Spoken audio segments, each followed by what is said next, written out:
মানুষ তার চিন্তার সমান বড় হয়, এই কথাটি চিরন্তন সত্য। ইতিহাসে যত সফল মানুষদের সম্পর্কে দেখো, তাদের প্রতিটি অর্জনের শুরু হয়েছে মনে ধারণ করা এক শক্তিশালী চিন্তা থেকে। নেপোলিয়ন হিল তার বিখ্যাত গ্রন্থ থিঙ্ক অ্যান্ড থিওরিসে বলেছেন, মানুষ যেভাবে ভাবতে থাকে তার জীবন ঠিক সেভাবেই গড়ে ওঠে। কিন্তু প্রশ্ন হচ্ছে, তাহলে বেশিরভাগ মানুষ কেন সফল হতে পারে না? তারা কি চিন্তা করে না, নাকি নিজের ভেতরের সম্ভাবনাকে খুঁজে পায় না? আজকের এই গল্পটি তোমাকে এই প্রশ্নের উত্তর খুঁজতে সাহায্য করবে, তাই ভিডিওটি শেষ পর্যন্ত দেখবে। আমি নিশ্চিত গল্পটি তোমার চিন্তাকে আরও এক ধাপ এগিয়ে দিতে পারবে। একটি শহরের রেল স্টেশনে এক ভিখারি থাকত। সে প্রতিদিন ট্রেনে যাত্রীদের কাছে ভিক্ষা চেয়ে জীবিকা নির্বাহ করত। একদিন সে দেখে স্যুট বুট পরা এক ধনী লোক ট্রেনে বসে আছে। ভিখারি ভাবল, এত ধনী মানুষ নিশ্চয়ই আমাকে বেশ টাকা দিবে। সে দ্রুত তার কাছে গিয়ে ভিক্ষা চায়। ধনী লোকটি তাকে দেখে জিজ্ঞেস করল, তুমি কি শুধু মানুষের কাছ থেকে চাও? কোনোদিন কি কাউকে কিছু দাও? ভিখারি অবাক হয়ে বলল, সাহেব, আমি তো ভিখারি, আমি কি দিতে পারি? তখন ধনী ব্যক্তি বলল, যেহেতু তুমি কাউকে কিছু দাও না, তাই তুমি কারোর কাছ থেকে কিছু চাওয়ারও অধিকার রাখো না। আমি একজন ব্যবসায়ী, আমি লেনদেনে বিশ্বাস করি।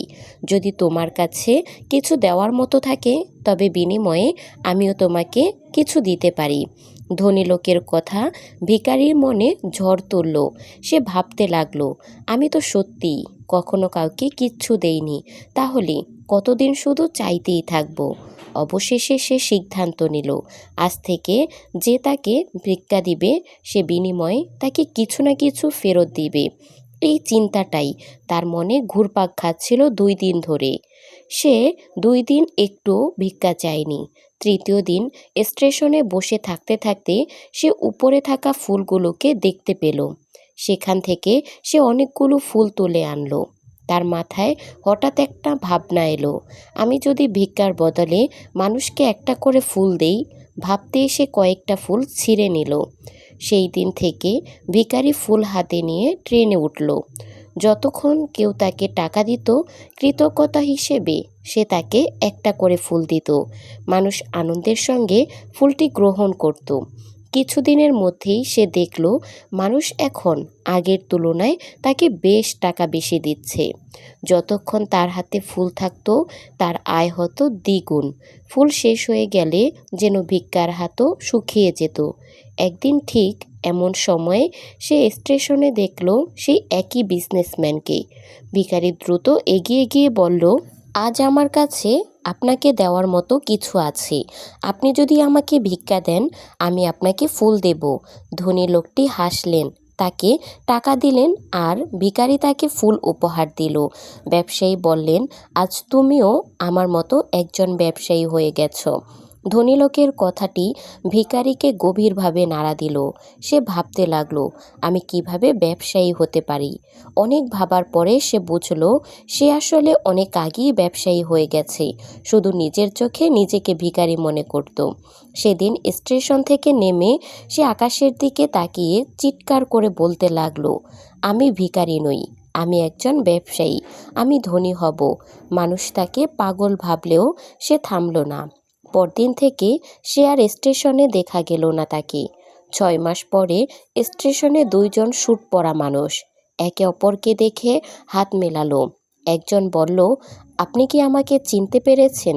অন্যজন বলল, মনে হচ্ছে প্রথমবার দেখছি। প্রথম ব্যক্তি হেসে বলল, আমাদের দেখা হয়েছিল 2বার, সেই ট্রেনে। আমি সেই ভিখারি। সে বলতে লাগলো, আপনি আমাকে প্রথম দিন বুঝিয়েছিলেন যে কিছু না দিলে, কেবল চাইলে জীবনে কিছু পাওয়া যায় না। দ্বিতীয়বার বলেছিলেন যে আমি একজন ব্যবসায়ী।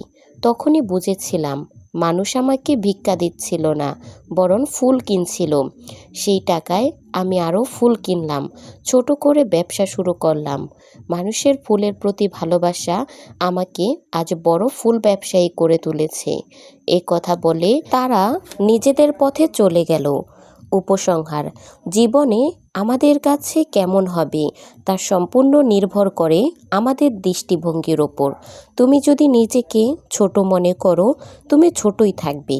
কিন্তু তুমি যদি নিজেকে, সম্ভাবনাকে চেনো, নিজের উপর বিশ্বাস রাখো, তাহলে তুমিও একদিন বড় কিছু করতে পারবে। তাই নিজেকে কখনো ছোট ভেবো না। নিজেকে দেখো একজন সক্ষম, শক্তিশালী ও ভালো মানুষ হিসেবে। কারণ যখন তোমার চিন্তা পরিবর্তন হবে, তখন ভবিষ্যৎ বদলে যাবে। চিন্তা বদলানোর ভাগ্য বদলে যাবে। বন্ধুরা, ভিডিওটি ভালো লাগলে একটা লাইক কমেন্ট করে দিবেন। আর ভিডিওটি আপনার প্রিয় মানুষদের সাথে শেয়ার করবেন যারা জীবনে সফল হতে চায়। দেখা হচ্ছে পরবর্তী কোনো ভিডিওতে। সেই পর্যন্ত ভালো থাকবেন, সুস্থ থাকবেন। আল্লাহ হাফেজ।